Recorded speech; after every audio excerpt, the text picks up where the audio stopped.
Our guest today believes that we need to stop broadcasting and start engaging. We need more social and less media. Are you ready to learn why? Let's go! Hey everybody, Ryan Roten here, and this is the Brand New You podcast, where we explore how to use personal branding and social media to impact your career. No need to look any further. You found the podcast dedicated to helping you create a brand new you. Good morning, good afternoon, and good evening. Welcome to the Brand New You show. I'm Ryan, your host, and today we welcome to the show Mark Babbitt, the founder of You Tern. At You Tern, Mark and his team enable young talent to become highly employable by connecting them to high-impact internships, mentors, and contemporary career advice through their blog, The Savvy Intern. Mark is also co-founder of ForwardHeroes.org, a nonprofit organization whose mission is to help U.S. veterans transition into the civilian workforce. In his role with Forward Heroes, Mark is focused on developing our veterans' employability skills and connecting them with opportunities. Mark is also the president of Switch and Shift, a company focused on the human side of business. At Switch and Shift, there is no gray area. They believe you're either actively making the world better or you're passively helping keep the status quo. In addition to all this, Mark is also an author, a highly sought-after mentor, a keynote speaker, and a blogger. He's been quoted on the Wall Street Journal, Mashable, Forbes, and Bloomberg News regarding social media's impact on business, leadership in the social age, and career development. Mark is the co-author of the book, A World Gone Social, How Companies Must Adapt to Survive, a book that's designed to help companies and its leaders transition from the industrial age to the social age. And last, but certainly not least, Mark is a husband, a father of 5, a grandfather, and a recovering engineer. Mark, I have no idea how you get it all done, but welcome to the show. Thank you. I'm exhausted just hearing that, actually. So thanks for reading all that. Yeah, as I was researching, I started getting nervous. I'm like, holy cow, this guy has done it all. This is going to be fun. Well, we do keep busy, that's for sure. But, we learn so much than any other way. Because you're so busy, we all deserve to take a vacation every now and then. So if you could vacation in only one spot for the rest of your vacation days, where would you go? Alaska, in the sun, fishing on a salmon river. Well, that's very specific. Where, any specific place in Alaska? Well, there's several. We've done it a couple times, and every time we get a chance, we take the family up there to do just that. It's just this amazingly peaceful experience that not many of us get to do anymore in our digital world. Yeah, that's true. Not much Wi-Fi, I would assume, where you go. None. Absolutely none. Barely power. My wife would absolutely love to go on an Alaskan cruise someday, so I know that's on her list, so I will probably end up doing that as well. So while you're in Alaska, I would imagine if you're like me and other members of the audience, you probably are going to take a book with you to read. So which nonfiction book are you either currently reading now or would you take with you? Oh, well, I'm currently rereading right now in anticipation of reading his next book. I'm combing back through From Good to Great, which is Jim one of the all-time classics by Collins. And I didn't want to start. It's been so long since I read this book that I didn't want to read the next one, which is climbing the charts, or maybe at the top of the charts already, without a refresher. So I'm going through that one right now, and it's amazing, Ryan, how spot on he was in this. He didn't see the digital age coming, but much of what he's talked about is right there right now. Yeah, it was a very good book. I may have to reread it again myself sometime. So I'm gonna move on now. I'm gonna give you 2 choices. I'd like for you to pick one and tell me why. Do you prefer to watch the San Francisco Giants or the Ohio State Buckeyes? Oh, well, okay. So funny story. The Ohio State Buckeyes mascot was on my Facebook page. It still is. Last week. Well, I hope it's down now. Oh, okay. Because I lost a bet. My Oregon Ducks played. We have 2 young members of the YouTern team. They both go to Ohio State, and so I bet them that if Oregon lost, I would put the Ohio State mascot on my Facebook profile, and they would do this. So that was a lost bet. Not a Buckeye fan at all, but did want to live up to to the integrity of losing a bet. And I've been a Giants fan since I was 3.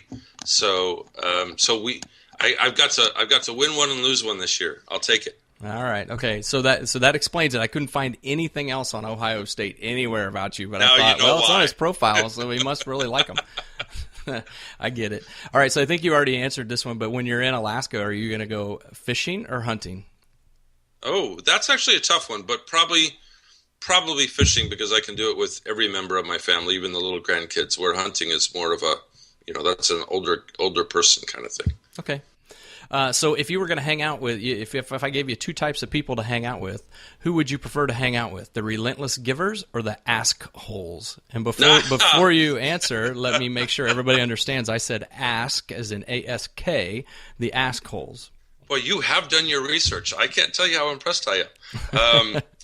Well, as definition, the relentless giver, Ryan, is someone who gives of themselves and serves others as they champion their own brands, as they move their mission forward.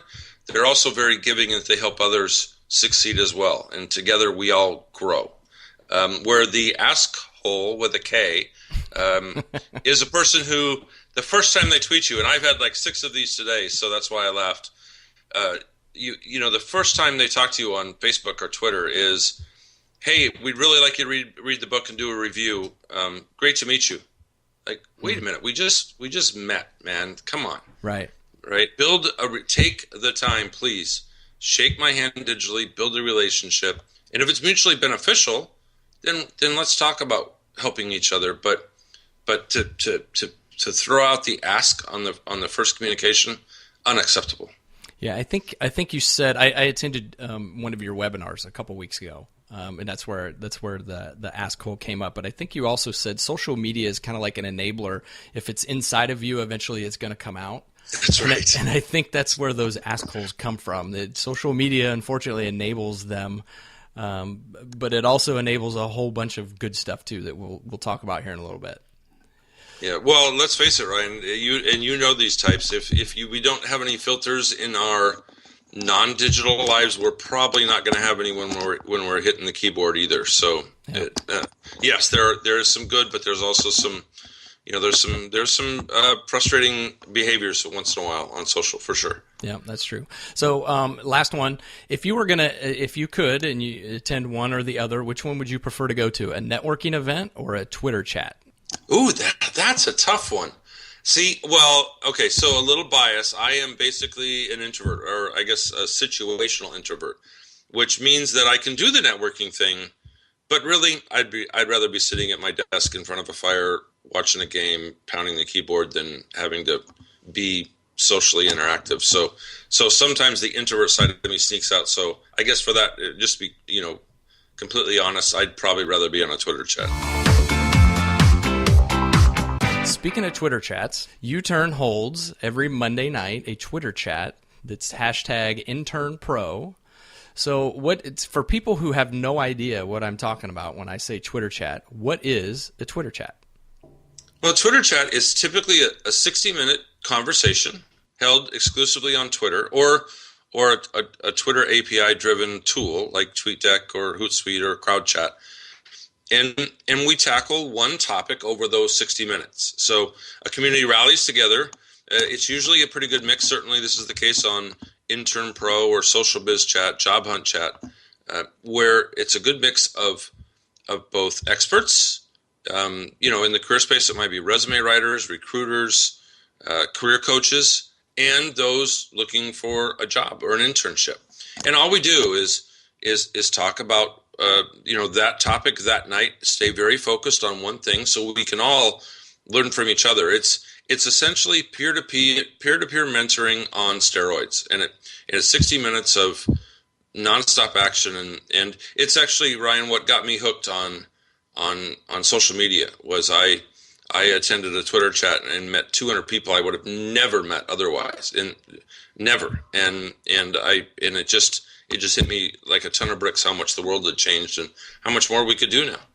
Yeah, Twitter chats can be highly addicting too. I think it's there's something exciting about watching the questions come out and the answers from all the different people. And I I kind of find them somewhat exciting myself. So yeah, it's keyboard nicotine. That's what we call them. It's once you start doing them, it can definitely be addicting. I like that, keyboard nicotine. I'm gonna borrow that and use it So sometime. you can steal it. Yep. Go ahead. All right. Now, I gave a little bit of a brief introduction, or during your introduction, I gave a brief overview of what YouTern is. But in your own words, what is YouTern?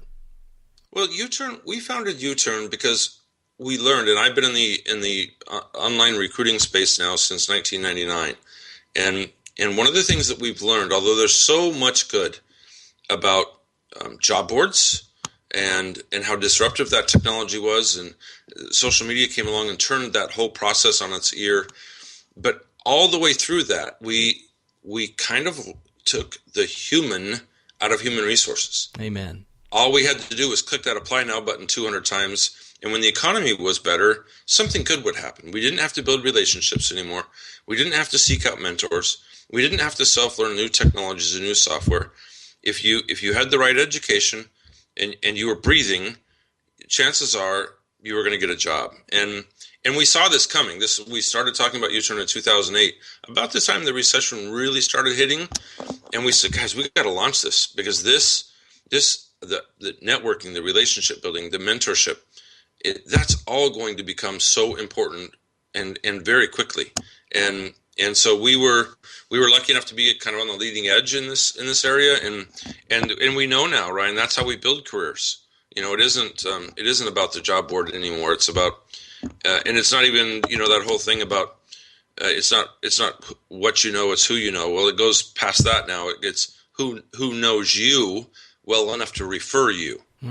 And when we get to that point, now we're going to win. We're going to have a pretty fulfilling career, because when somebody says, "Hey, does anybody know a guy who does blank?"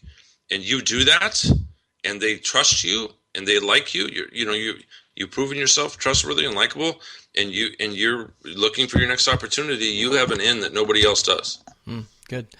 So now YouTern caters not just to students, but also to people of all ages. But if you were to give, or let me rephrase, what's one piece of advice for students if you were going to mentor them on how they use social media? What's one thing you would tell them that they all need to know?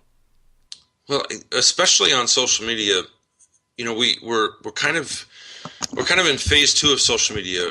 Right, Ryan, you know this. We told everybody, well, you need to be on Twitter, you need to be on Facebook, you need to get a LinkedIn profile, and it was enough just to be there. And now what we've learned is that's not enough, right? It's like going, if that's all you do, if that's all you have, it's like going to one of those networking meetings you just asked me about and going and standing in the corner facing the wall and never talking to anybody. Yeah, you have to work the digital room, and I don't think we get that yet. Just because you have a LinkedIn profile does not mean a recruiter is going to find you. Just because you're active on Twitter does not mean that a mentor is going to take enough of an interest in you to help you. You have to work the room. Yeah, it's interesting. I had a guest on, I interviewed a guy not long ago who's a guest on the podcast, and he actually maintains a list of 60 people in his network that he wants to keep in contact with, and he communicates something with them every 60 to 90 days. It's on an Excel spreadsheet and a rolling list. And, I when he told me that, I was like, wow, that's amazing. And if you take the 60 people and you spread it out over 90 days, one every day, roughly day, or, every other day, it's just a quick communication. It doesn't have to be a lot, but it's letting people know that you still are aware of them. I thought that was pretty brilliant. So that's absolutely brilliant, and we refer to that as tiered prioritizing, right? I mean, you're going to have, let's say, 40 to 50, maybe 60 people that you absolutely will keep in contact with every 90 days at least, or at the most, and then you might have a second tier of people that you used to work with, or former managers, or mentors. Maybe they served you as a mentor at one point in your life, but they're not as active now, and then, you want to keep in contact with them every 6 months or so. And then you probably have a third tier, Ryan, if people really think about it, that they at least deserve a note at Christmas time. They at least deserve that, hey, going to the new year, just want to let you know I was thinking about you. Have a great 2015. That takes, a minute to keyboard? Right? And and we don't do it, right? So yeah, hopefully that's not your family members in that tier, right? no, no, I hope not. So, speaking of, since we talked about the number 60, earlier this year, YouTern did a 60-day career challenge. What was that? Can you tell me what was that about? Yeah, we sat around one day. It was actually one of our interns, who's now a full-time member of the team. He said, what if we just took one challenge every day and made our community aware that if they did this one thing and did it well, 30 minutes, maybe an hour max every day, that 60 days from now, they would be infinitely more employable than they are now. How much different would their life be? And it was definitely a challenge. It was a challenge for our community. Frankly, it was a challenge for us from a content perspective. Mm-hmm. Now, the good news is that's actually leading to a 60-day app that we're creating that'll be out this quarter this year. Oh, smart. That will take people on their devices through the challenges one day at a time. And it's the response has been amazing. And it's really funny, Ryan. You know this. People say, "Oh, I need a job. I need to find a job tomorrow." Well, tomorrow doesn't happen. Right. So you have to invest the time. You have to, in many cases, let's just say you've been in the workforce for a while, or you've been in school for 5-6 years, and now, boom, this is your first real job. You might not have a clue how to find work in today's world. In today's social world, and that's what the challenge was for. That's what the app is for, is to say, look, we're not going to overwhelm you. We're not going to kill you, but we need you to take 30 minutes, maybe 60 minutes every day for the next 60 days. And at the end of those 2 months, you're going to be ready to be hired. Awesome. Let me know when that, tweet out when that's available. I'll download that for sure. Let's talk about the book, The World Gone Social. You co-authored that book with Ted. It's Coignet, correct? Yes, perfect. Okay, good, because I didn't want to say Coiny. But I did it anyway. First of all, I do want to give you a compliment on the book. I loved it. It's very straightforward, to the point. You guys don't hold any punches at all. I mean, you call a dinosaur, and I thought it was fantastic. But what I do want to get back to is what we touched on earlier, is this relentless giver mindset, because to me that's kind of an underlining tone within the entire book. How does that relentless giver mindset relate in a world that has gone social? Well, here's the thing. We went through decades where all that mattered was me, and that killed us. That beat the humanity out of us. And it led to eventually relationships at the right time, and not having mentors, and not having people who cared about us and our careers. And what the relentless giver mindset is, it puts us back in the frame of mind where we know it's okay to serve our own purpose, to as I said before, move our own missions forward. But in the process, why not share what you know? Why not be a knowledge database? Why not be a connector of others with common thoughts and common principles and common goals, and give of ourselves to improve everybody around us, right? Don't get me wrong. I'm a competitor. I'm a startup guy. I've coached high school sports for a decade or two. I get the competitive nature of what we're doing, but on the football field, if I can use that analogy, our primary goal is to make the entire team better, not just one person. And so that's what Relentless Giver does, is we're going to work collectively on making us all better. And when it comes time to compete, we're going to be, all of us, we're going to be more ready to step up. And more importantly, to the Relentless Giver concept, if you and I, Ryan, if we're constantly helping others achieve their goals, and we're not assholes, and we bide our time, and we wait for the right moment, when you and I need help, and we've established ourselves as relentless givers, if we've gone out of our way to help others along the way, every one of the people that we've helped is going to say, heck yeah, I'll help you. What do you need? Right? How can I help you? Who can I connect you with? Who do you want to meet? How can I help you?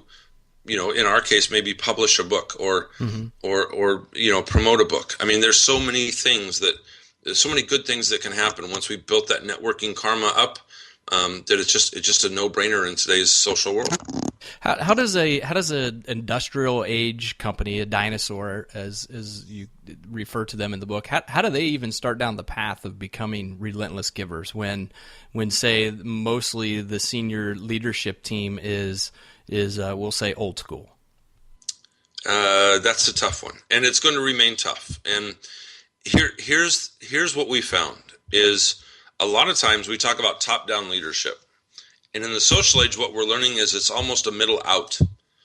That it's very rarely do we find a Richard Branson or an Arianna Huffington or a Jay Baer or a Peter Cashmore who really gets social and the potential impact of being not just authoritative, but also authentic. Yes, we have a company to run, but we can give a little bit of ourselves. We can show people that we're a real human being and that we care about our customers and our employees. And that's hard to do sometimes, especially in those old school environments as you described. So what we're finding is a lot of times these SMEs, or especially the legacy corporations, the social mindset is driven from the middle out. And we get a middle level manager or maybe even somebody that doesn't even have the word manager on their business card. And they start treating our customers better. They start treating our employees better. Maybe it's somebody in HR who starts doing more social recruiting instead of old school recruiting and starts finding a higher level of competent employees, better team members, right? And from there, the culture just slowly changes. And so a lot of times, Ryan, it's not a top-down thing. It's one person that has the you-know-whats to stand up and say, yeah, I'm not doing it that way. That way kind of sucked, and it's not working. And all of our competitors, the Zappos of the world, that are doing these amazing things in the world of customer service and employee retention, I see how they're doing it, and that's how I'm going to do it here. Yeah, I'm hearing you say without saying it that they should not wait for permission. They should take the lead and go. I say that often, but I've said that for you probably heard me say that actually. Waiting for permission to lead is one of the biggest mistakes we can make in life and career. If we see a situation and we can help fix it, it doesn't matter what it says on our business card. You got to, as a human being, you got to jump in there and you got to make things better. Let's say there is somebody inside of one of these companies who's a social media ambassador, and they're afraid, if you will, to get social because they're not sure what the company might think. What kind of advice would you give to that person to help them kind of get started at least down the path to help to begin to show the company that it's valuable and there is a return on investment doing it? Go slowly. Go one customer at a time. Change one life at a time, or one mind at a time. It only takes a collection of stories where you have taken a customer who was really upset. Say they're on Twitter or on Facebook and they're blasting your company for poor service, and you're the one person says, "Hey, smart, we saw your tweet. Let's talk. Let's figure out what's going on here."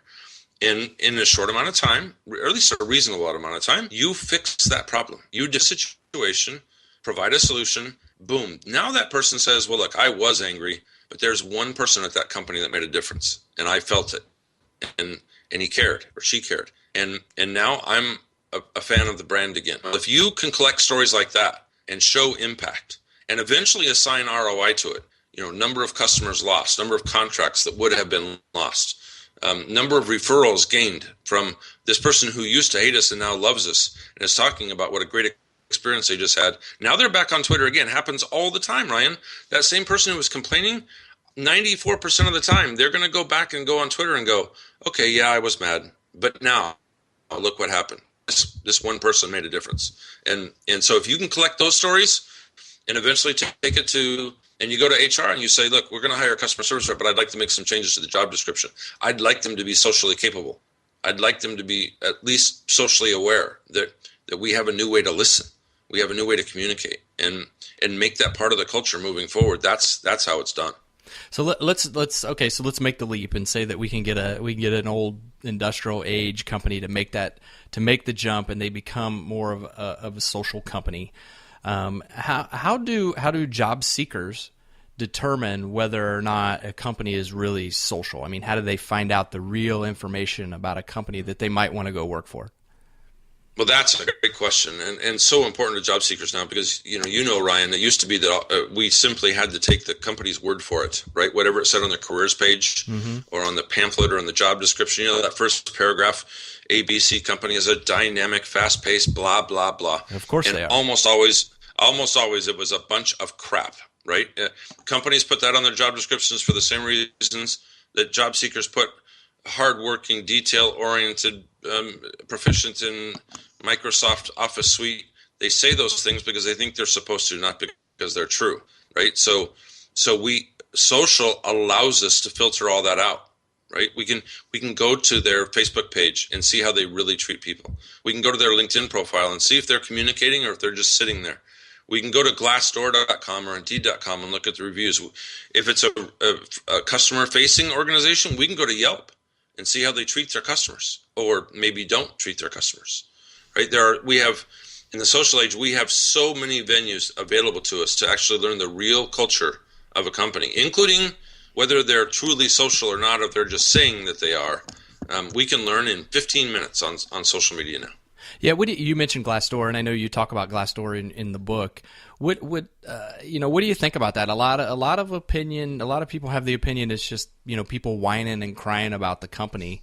I can tell you that I have actually reviewed companies from Glassdoor, but what I don't just take one person's word for it either. I read as many as I can, and then I try to say, okay, are they all basically saying the same thing, or are there outliers within that?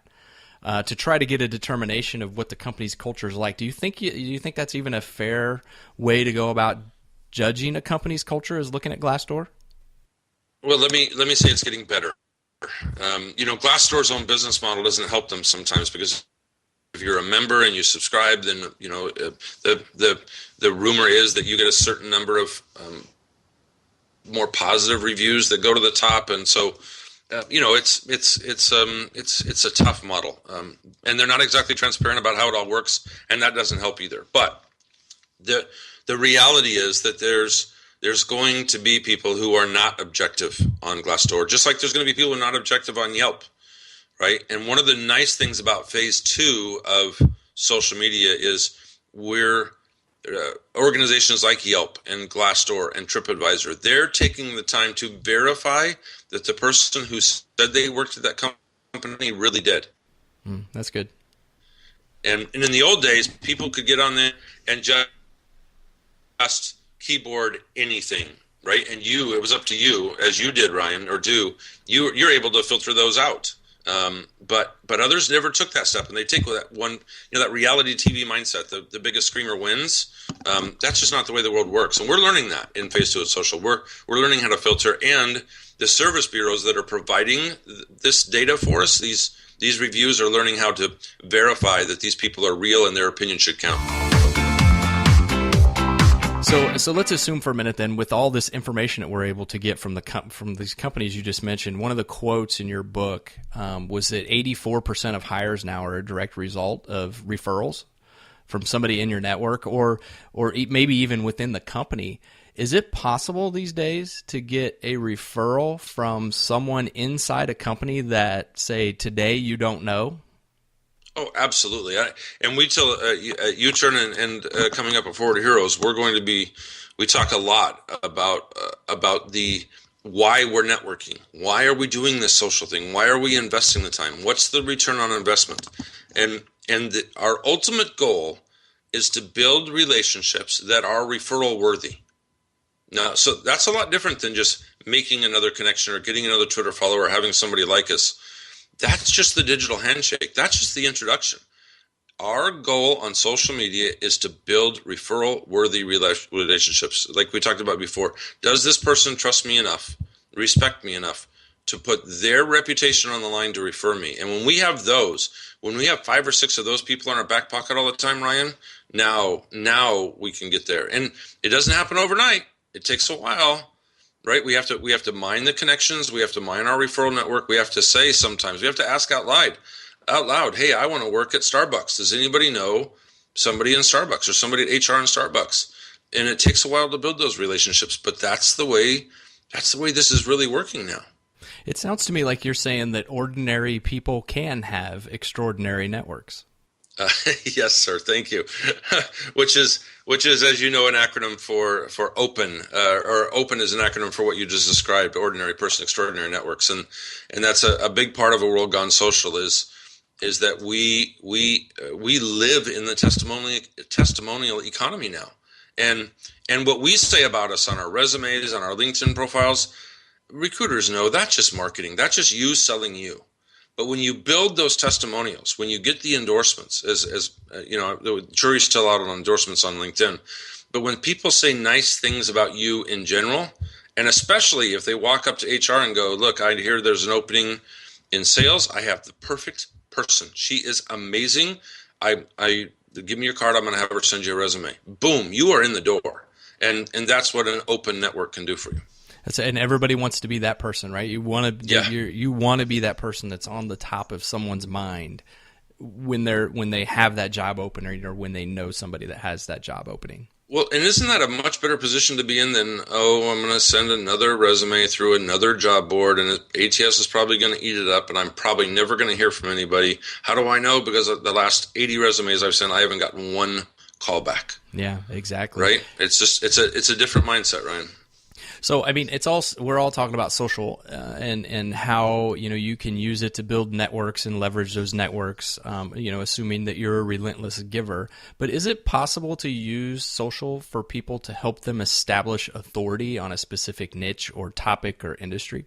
Oh, that's one of the best parts about social is while we're building our brands, and the way, frankly, that we get people to see that we're likable and trustworthy is by establishing our subject matter expertise on social.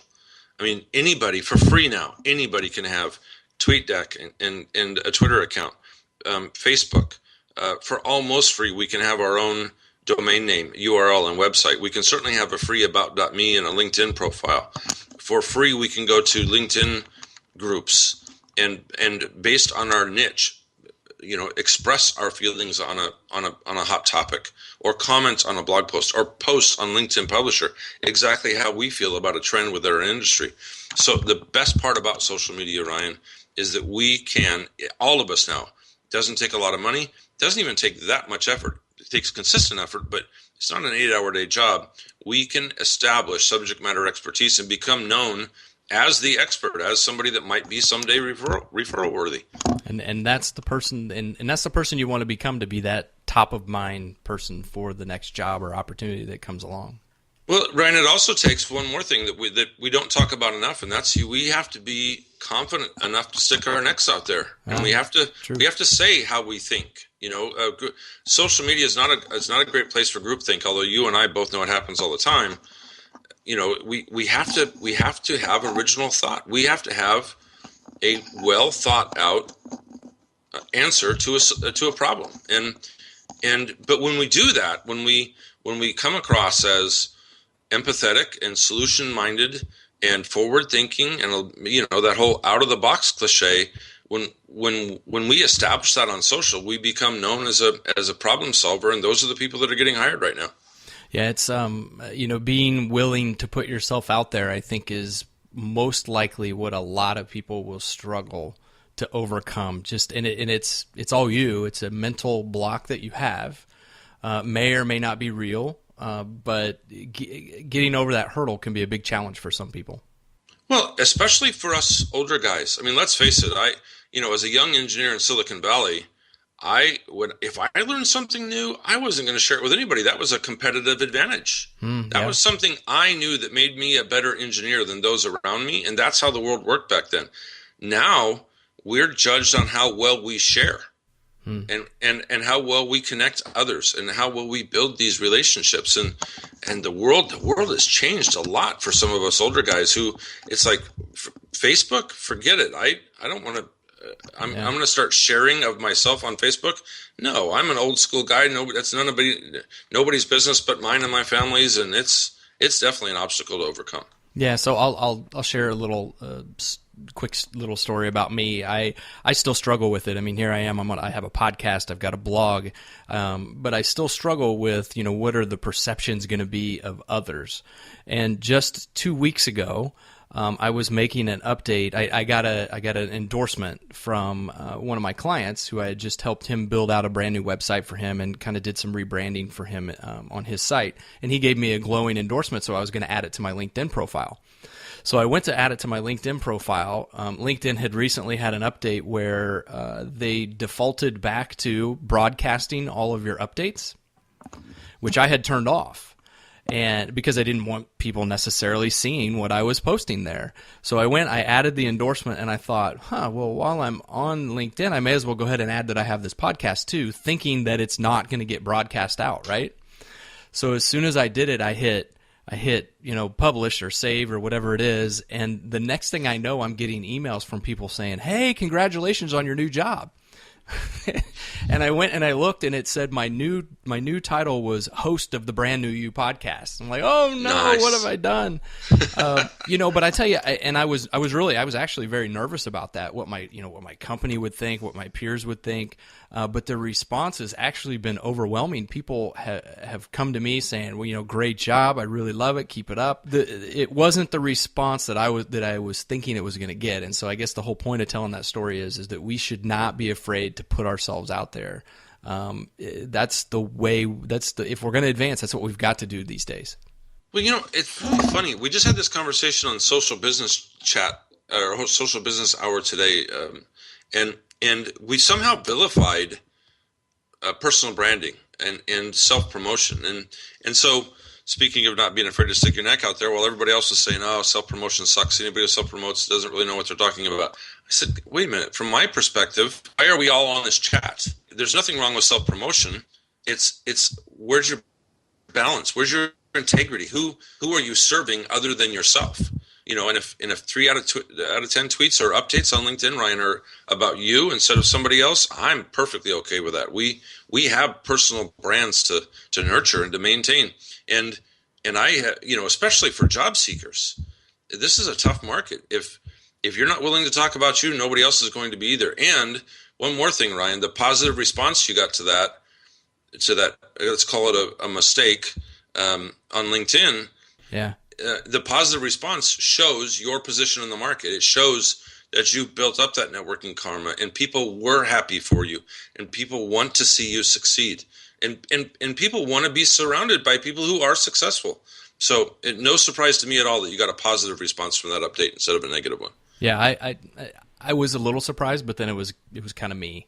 But it reminds me too, putting yourself out there. I was talking to a gentleman last Friday, and he gave me a quote that it just sticks in my head. But in today's job market, or just today's day and age, his quote was, "Invisibility is a fate worse than failure." I love that. Right? I'm gonna steal that. Matthew Capalla is the gentleman who gave me the quote. Invisibility is a worse fate than failure, meaning go out, try to fail, but at least put your name out there and do something, because today you don't want to be invisible. Well, we have a saying. When we sit down with we just did an event down in San Diego for about 400 job seekers that are 50 years and older, and it was exclusive to that demographic. And I asked them how many of them were on LinkedIn, and as you can imagine, not that many of them raised their hands. And I said, you guys, I hate to say this, it's time to change. It's time to build a different mindset, because if you aren't on LinkedIn, if you're not on social, if you're not digitally oriented, you do not exist.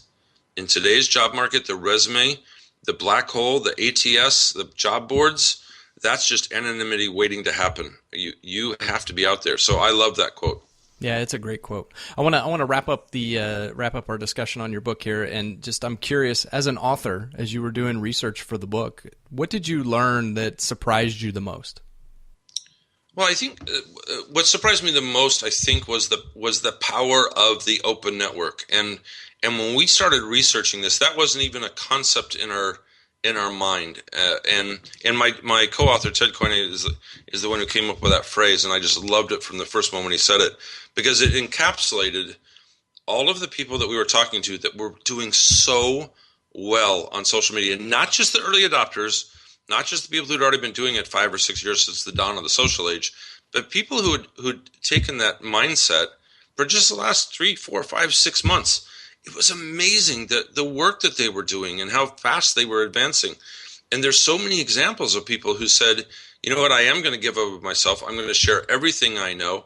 I'm going to help those around me grow. And we had no idea the extent of the impact of that mindset. And so that was the biggest surprise was I mean, you know, these ages don't exactly come along, you know, every 5 or 6 years, right? The industrial age has been with us for 100 years. Now you might want to throw in, you know, the digital age and the information age, but those only lasted 8, 10 years. You can't really call that an age.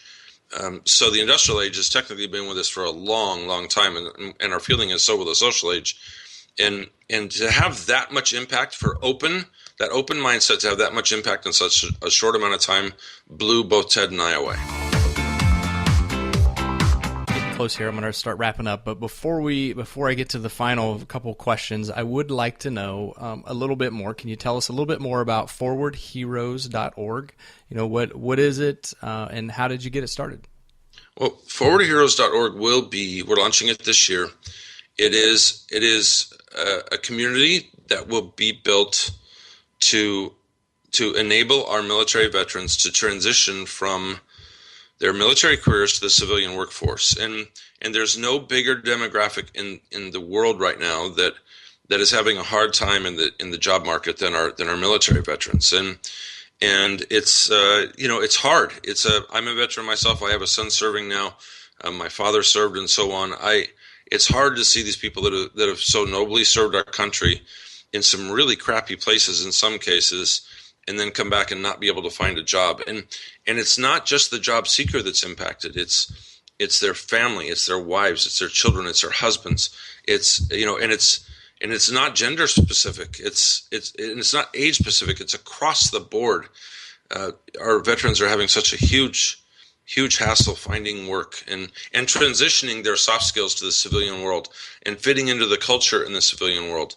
And going through what it basically in many cases amounts to culture shock as they transition from a very mission-oriented military career to a very project or a me-driven career in the civilian world. So that's our goal, is to make that transition a little bit more tolerable and help them successfully go build a great civilian career that takes advantage of the skills they learned while they were in the military. Yeah, I mean, they come back with some of the, you know, they're highly trained, highly skilled individuals. At least all the ones that I've met and been associated with, and you know, I'm with you. I would love to see a whole lot more of them be employed when they come back. So if there are people out there listening now who would like to get involved and like to help with this mission, you know, because it resonates with them. What is the way? I know you're not launched yet, but is there a way or a place they should go to contact you or someone with forwardheroes.org so that they can get involved and be there with you when you get this thing kicked off? Well, there is a placeholder website up. It's not the full site yet, but we wanted to have a presence out there so we could start communicating about it. It is forwardheroes.org, and of course you can email me at mark@youtern.com and we'll be sure and get you all the information you need. We're quite proud of this event. It's a nonprofit. Nobody's going to make a penny off of this. Our entire intent is to make this transition easier for the people that have served our country. Well, it's truly a worthy cause, and I wish you all the best of luck with it. I hope it works way beyond your wildest expectations. Thank you, Ryan. So last couple questions we wrap up here. What is the best way for people listening to get in touch with you?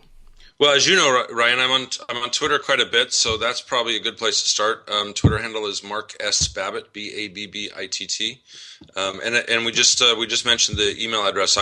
I do answer my own email still. I'm one of the few CEOs that does that anymore. But it's Mark MARK @YOUTERN.com. And there's one condition when you contact Mark: you cannot be an asshole. Please. All right, last question. Any final thoughts, words of wisdom, or tips you'd like to pass on to the listeners today? Well, Ryan, the last thing I want to say is I want to reiterate how important it is to stick your neck out there and to be bold enough to be different, and to have a little different voice. And I know you and I share this thought, and that's why I want to emphasize it. We all can't be clones of every other job seeker out there. We have to know what we stand for. We have to know what we're really, really good at, and we have to sell both of those things in order to stand out in today's economy. All right, fantastic. Mark, thank you very much. I know you're a very busy guy. I appreciate you taking time out of your day to talk to me.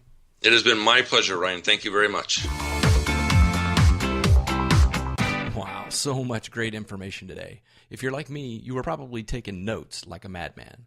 But have no fear, I'll have all of the notes, book references, and links set up for you in the show notes over at ryanroten.com/Mark. And of course, you can also hit the rewind button at any time to re-listen to any or all of the great information that Mark provided today. Mark, thank you once again for being on the show and sharing your gifts and knowledge with us. So my question today for you, the listener, is, can you do it? Can you be bold enough to be different? Or are you too wrapped up in what other people may or may not think? If you're concerned about what others may think, or if you believe that you are bold enough to be different, then I have a challenge for you. Don't worry, it's a simple challenge. Think of it as the first step on the way to boldness, on the way to becoming more social. Send a tweet to me at Ryan Roten that simply says, I'm bold. That's it. If you don't have a Twitter account, create one. If you have a Twitter account, use it. Either way, in a world that has gone social, you need to be bold enough to be different. Sending me a tweet may not sound like a lot, but it might just be the step you need to get started being social. So as we close out this episode of the Brand New You Show, stay tuned in and listen to the outro music for a really cool 100% free gift from me to you. And as always, until next time, I've been Ryan, and I'm out. Hey folks, if you want to leverage your personal brand and become known in your field, you first need to become visible. To find out how visible you are, you need to take my 100% free online branding assessment. So head on over to ryanroten.com, click the orange start button to learn how visible you are today.